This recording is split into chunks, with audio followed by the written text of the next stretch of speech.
Bonjour tout le monde. Alors, comme l'intitulé de notre chapitre l'indique, notre objectif est d'analyser la relation entre l'entreprise et son environnement. Alors, quand on parle d'environnement de l'entreprise, en fait, c'est un ensemble d'éléments externes susceptibles d'influencer son activité et son équilibre. Alors, de façon générale, l'environnement de l'entreprise comprend le macro-environnement et le micro-environnement. Alors là, l'entreprise est censée analyser les variables clés de son macro-environnement, car la concurrence est mondiale. Et également, elle doit adresser une grande attention à son micro-environnement. Parce que tout simplement, la source de sa compétitivité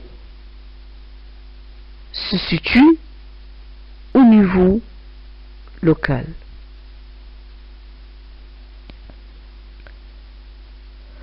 Donc, avant de présenter les composantes du macro et du micro-environnement, nous allons s'arrêter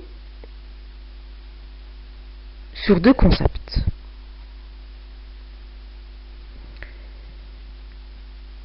D'abord, l'entreprise en tant que système et les caractéristiques de l'environnement.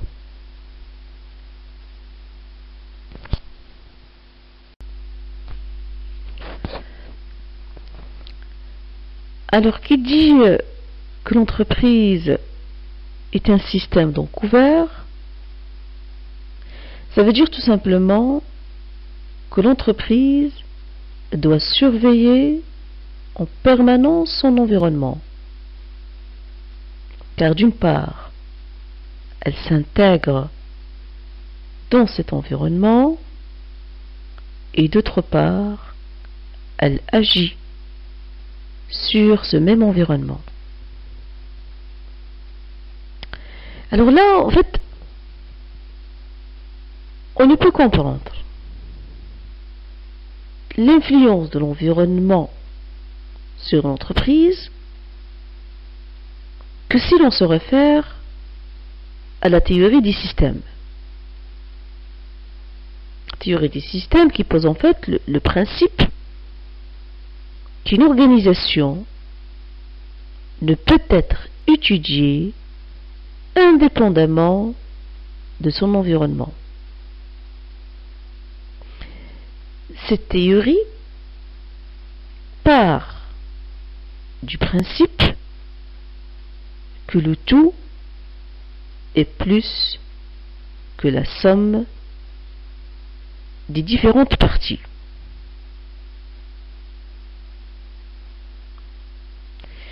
Nous allons rapidement développer quelques notions, bien sûr liées donc à cette théorie,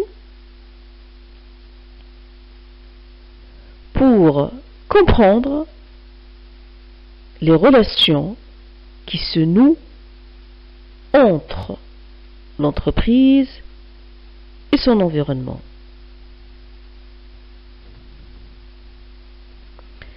Alors, un système peut être défini comme un ensemble d'éléments en interrelation. Ce sont ces éléments d'ailleurs qui le caractérisent. Par exemple, dans une entreprise, ce sont les hommes, les machines, les bâtiments, les capitaux et toutes leurs interrelations. Un système a une frontière qui le délimite de son environnement. Par exemple, la peau du corps humain. Dans le cadre d'une entreprise, ça peut être la nature de la structure organisationnelle adoptée. Un système s'insère dans un environnement sur lequel il est plus ou moins ouvert. Par exemple, l'entreprise est un système ouvert qui établit de nombreuses relations avec son environnement.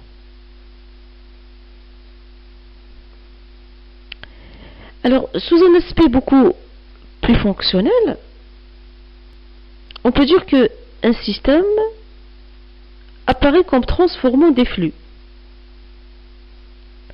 Ça peut être des matières, de l'énergie, des informations ou de la monnaie.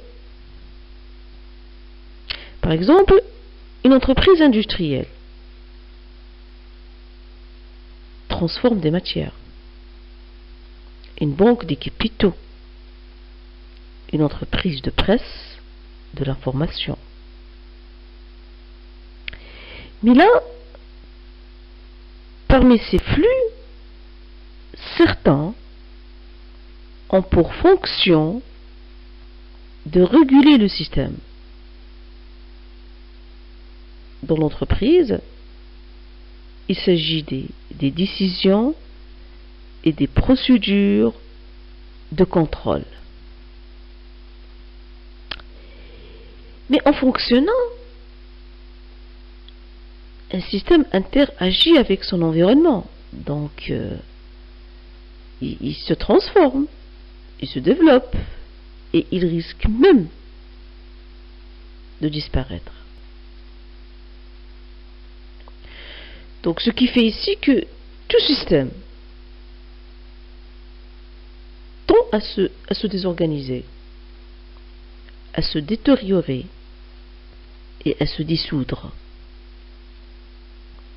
Et là, pour faire face à ces changements, les managers doivent toujours envisager des actions préventives et ou correctives. Par exemple, vous avez une machine qui tombe en panne. Ceci risque de perturber le processus de production.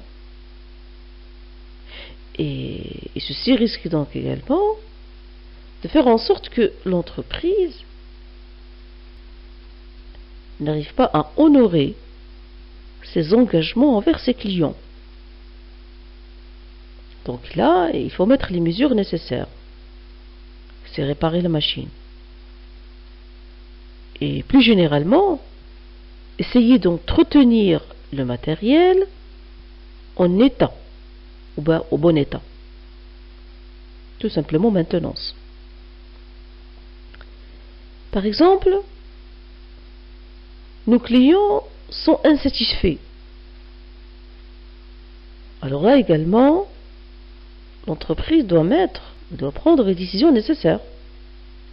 Par exemple, la modification des produits et ou la mise en place d'un service après-vente.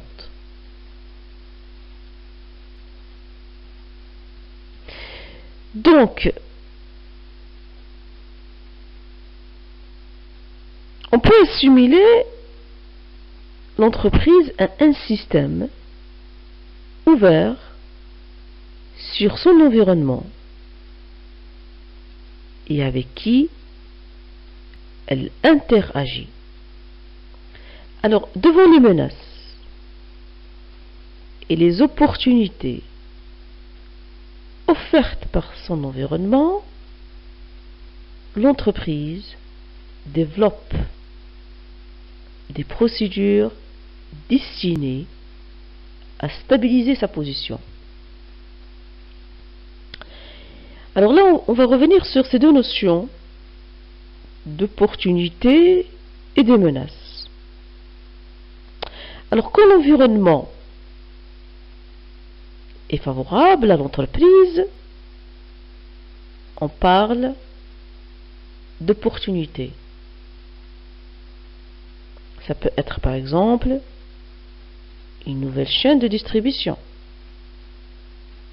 ce qui va permettre à l'entreprise d'étendre la distribution de son produit sur une zone importante. Ça peut être un marché, mais avec un potentiel élevé.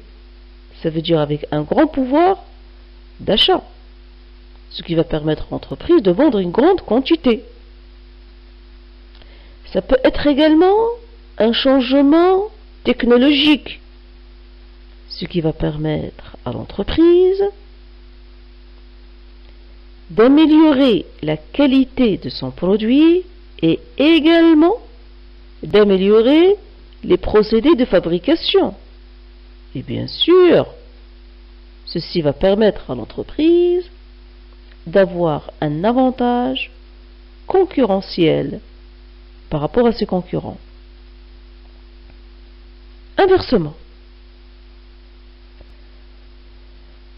lorsque l'environnement est défavorable,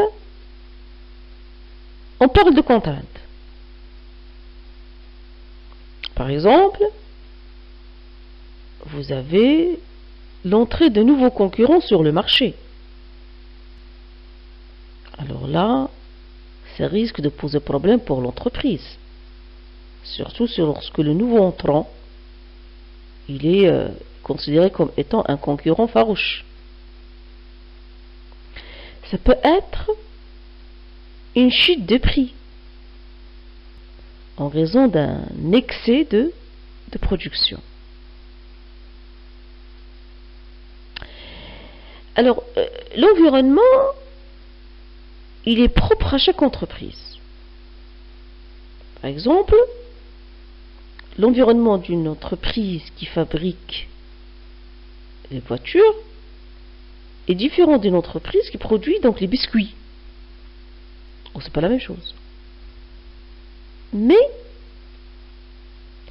les caractéristiques de l'environnement, ils sont les mêmes. Par exemple, vous entendez souvent parler, chers étudiants,